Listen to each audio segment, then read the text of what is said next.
Hello and welcome to another Bushwhacker review. Today we are going to be taking a look at Ryan Blaney's Pennzoil Menards Roval win from 2018. As always, let's take a quick look at the box. As you can see, you just have your generic race winner box again. Got the checkered flag in the finish line, Monster Energy NASCAR Cup Series, got your winner sticker and raced version. Down the side, you got 2018 race winner, 2018 Charlotte Motor Speedway winner, got to render the car right there, standard finish. Made a total of 865 of these things.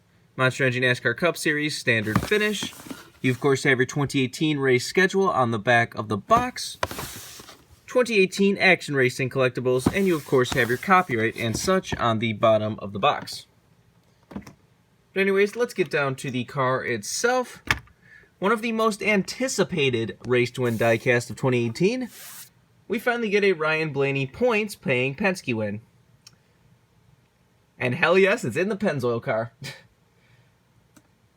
The funny thing is, I basically reviewed like the clean version of this car around the Roval, and I said like, oh, I hate that this car's at the Roval. It's probably just going to get wrecked. I don't want to see this cool car get wrecked. And people were like, he didn't wreck. Technically, he kind of did. This car is beat to hell. He like did crumple in this whole part of his car and everything, so he did sort of wreck it. But he won in the end anyways. Thanks to Jimmy Johnson screwing up royally. But anyways, this, of course, does come with a few things. You, of course, have your little race winner sticker.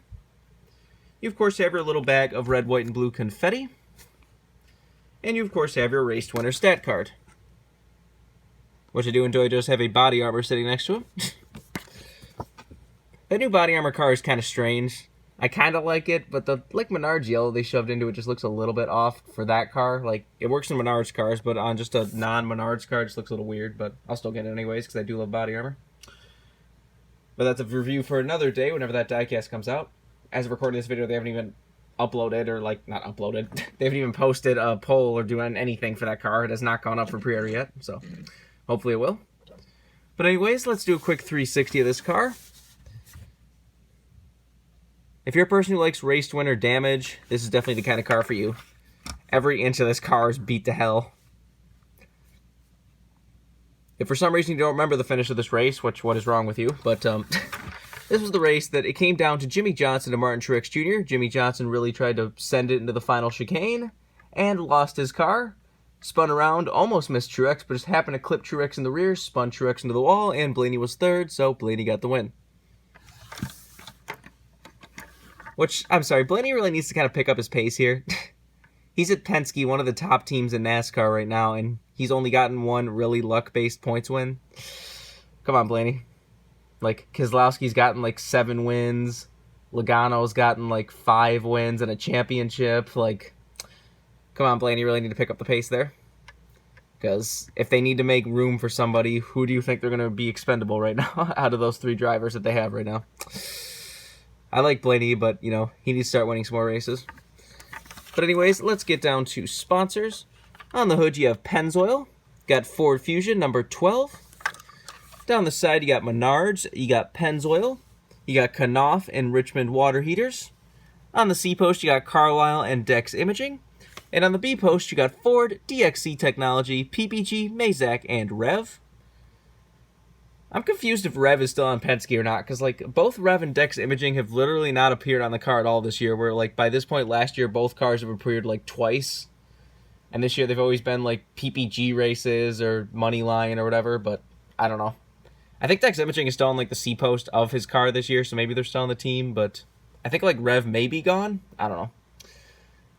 Anyways, this of course does have your playoff stuff. Has your playoff splitter, your playoff windshield banners, your round of 16 logo, and of course your emoji, which no one was really quite sure what Blaney's was supposed to be.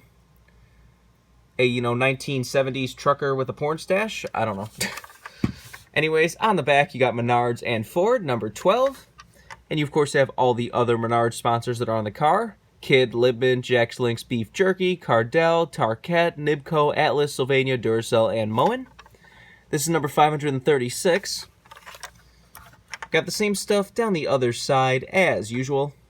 Let's take a look under the hood. It wants to open. Does not, of course. Why would it? Why would this hood ever want to open? And there's the underside of the hood if you want to see that. It says powered by Ford, Pennzoil, and Menards. There's the engine detail if you want to see that. Obviously no deck lid. The roof flaps, of course, still do open. And there's the underside of the car if you want to see that. But now let's get down to the part everyone's waiting for, and that is the damage. And like I said, there is a lot of it.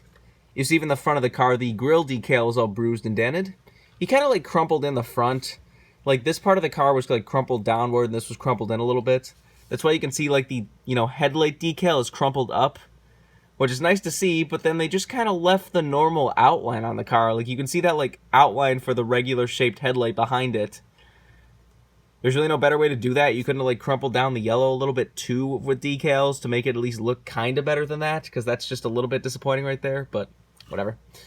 The rest of the front end is just very, very dirty and tons of little marks and scuffs. So because he did crumple in the front end, they did have to like tape it down. So for once, this like damage on the edge of the hood is actually accurate. Because, that happens in all of Lionel's cars where, like, the things don't line up correctly or there's a little gap or something. But for this time, it is accurate. You see there is actually, like, tape and stuff on the edge of the hood and some yellow from where the edge of the hood was. So that's kind of cool. Down the right side, you see this was all crumpled in, too.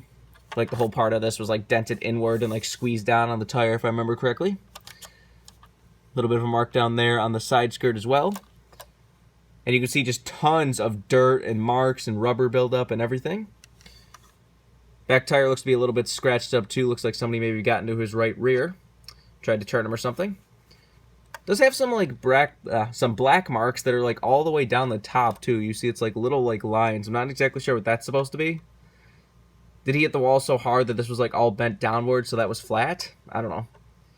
It's kind of hard to tell exactly what that meant to be, but it does look nice. The back bumper you see is pretty beat up too. Looks like somebody got into the back from a few different times. So that's kind of cool. Even all the way up to the deck lid is kind of blacked out. Not blacked out, just black marks. See the left rear is also pretty beat up where somebody definitely got into him right there. Looks like it has a little bit of some fuel overfill as well.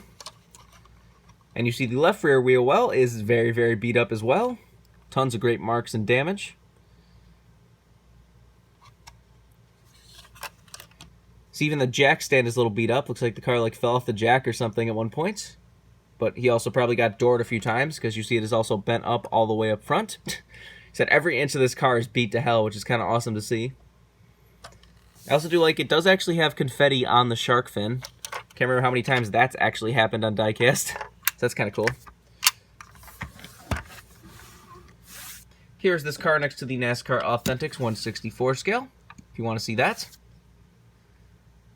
This car is already flying off the shelves everywhere. It is already getting rare, and it's only been out for like 2 weeks now. So if you want this car, I would say get it right now. I'm not surprised this car's popular. Like I said, it's a really beat-up raced version. It's the awesome Pennzoil car. It's Blaney's first Penske points win, which hopefully he gets some more soon.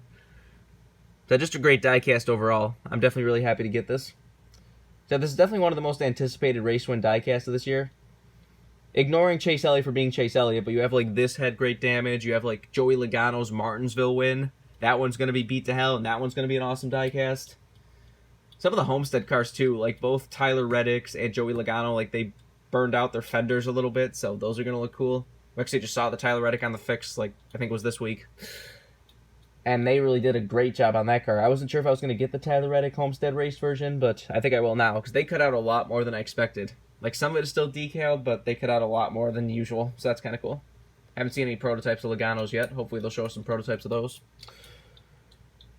But I think that turns all ours to say. This has been a review of Ryan Blaney's Pennzoil Menards Roval win from 2018. Hope you enjoyed, and thanks for watching.